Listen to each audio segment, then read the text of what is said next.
હસ્તિનાપુરની અંદર આવ્યા છે. પાંડુ રાજાએ પોતે પોતાના પાપને જાહેર કર્યું કે મારાથી પાપ થયું, એક ઋષિની હત્યા થઈ, આ રાજ્ય કરવા માટે હવે હું યોગ્ય નથી, મને ઋષિનો શ્રાપ લાગ્યો છે, શું કરું?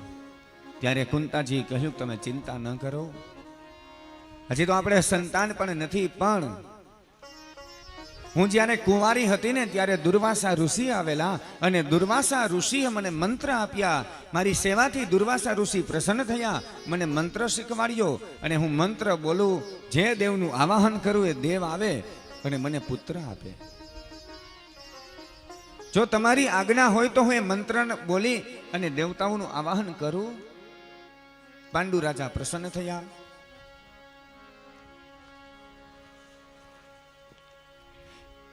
કુંતાજી જ્યારે કુંવારા હતા અને દુર્વાસા ઋષિ આ મંત્ર આપ્યો, દુર્વાસા ઋષિ પ્રસન્ન થયેલા.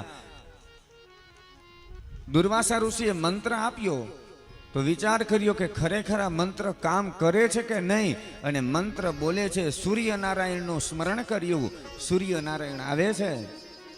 કુંવારા હતા ત્યારે, અને સૂર્યનારાયણ જ્યારે આવ્યા ને કહ્યું, કુંતાજીને કહે છે કે તમે મને મંત્રથી ને બોલાવ્યો છે, હું આવ્યો, તમારો મંત્ર ક્યારેય નિષ્ફળ ન જાય, મારે હવે ફળ આપવું પડે, તમારે ત્યાં પુત્રનો જન્મ થશે. કુંતાજી ડરી ગયા, હજી મારા લગ્ન નથી થયા, હું પુત્રને જન્મ ન આપી શકું. પણ છતાં સૂર્યનારાયણે કહ્યું કે મંત્ર ક્યારે નિષ્ફળ ન જાય. સૂર્યનારાયણના આશીર્વાદથી પુત્રનો જન્મ થયો, અને પુત્ર બીજું કોઈને કર્ણ છે, એ સૂર્ય પુત્ર છે. પણ એ કર્ણને એક પેટીની અંદર મૂકી નદીની અંદર વહેડાવી દે, અને કર્ણને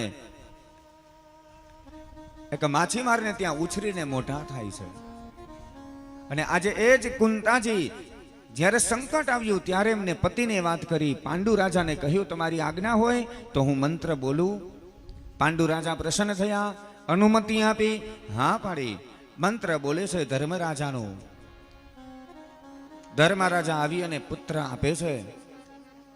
કુંતાજી એ પુત્રને જન્મ આપે છે, અને એ પુત્ર ધર્મરાજાના આશીર્વાદથી જે પુત્રનો જન્મ થયો એ થયા છે યુધિષ્ઠિર. વાયુદેવનું આવાહન કરે છે, પવનદેવનો યાદ કરે છે, ને વાયુદેવના મંત્રના બળથી ને જે પુત્રનો જન્મ થયો એ થયા છે ભીમ. સ્વર્ગના દેવ હતા ઇન્દ્ર મહારાજ, એમનું સ્મરણ કર્યું છે, મંત્રથી એનું આવાહન કર્યું, અને ઇન્દ્રની કૃપાથી કુંતાજી જે પુત્રને જન્મ આપે છે ને એ થયા છે અર્જુન.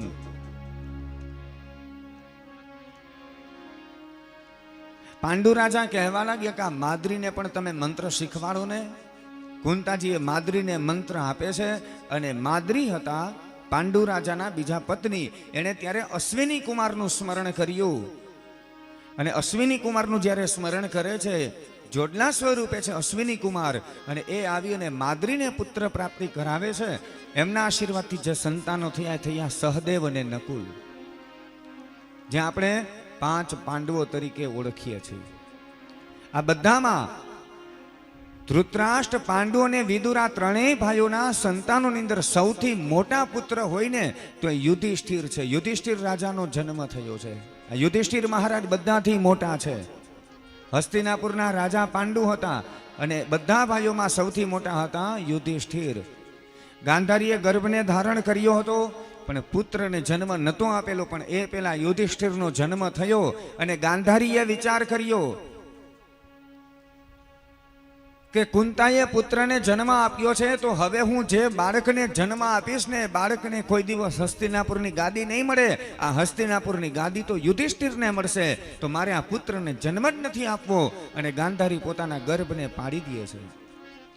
અને એ સમયે ત્યારે વેદવ્યાસજી મહારાજ આવે છે, અને વ્યાસજી મહારાજ ગાંધારીનો જે ગર્ભ હતો ને એની 100 પેશી બનાવી એક ઘડાની અંદર રાખે છે, અને ઘડામાંથી ને સમય પ્રમાણે પુત્રના જન્મ થયા. 100 પુત્રનો જન્મ થયો એ કૌરવો કહેવાયા.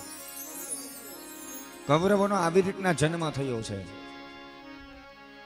અને અગાઉથી ને વેદવ્યાસજી મહારાજે ધૃતરાષ્ટ્રને આગાહી કરી હતી, સાવચેતી આપી હતી કે હે મહારાજ ધૃતરાષ્ટ્ર સાવધાન, તમારે ત્યાં 100 પુત્રનો જન્મ થશે, પણ આ ઘડામાંથી જે પુત્ર ઉત્પન્ન થશે ને એમાં સૌથી મોટો પુત્ર જે દુર્યોધન થશે ને એ જ તમારા પરિવારનો વિનાશ કરી નાખશે. વેદવ્યાસે અગાઉથી ને જાણ કરી દીધેલી હતી ધૃતરાષ્ટ્રને, પણ ભાવિ પ્રબળ છે સાહેબ, કોઈ ભાગ્ય બદલી ન શકે. જે ઘટના બધી બનવાની હોય બનીને જ રહે, એમાં કોઈ વસ્તુ કંઈ આપણે ફેરફાર કરી શકતા નથી. વ્યક્તિનું મૃત્યુ જે સમયે જે સ્થળ ઉપર જ્યારે જેવી રીતે લખાયેલું હોય એ પ્રમાણે થઈને જ રહીએ છે, એમાં આપણે કાંઈ ફેરફાર કરી શકતા નથી.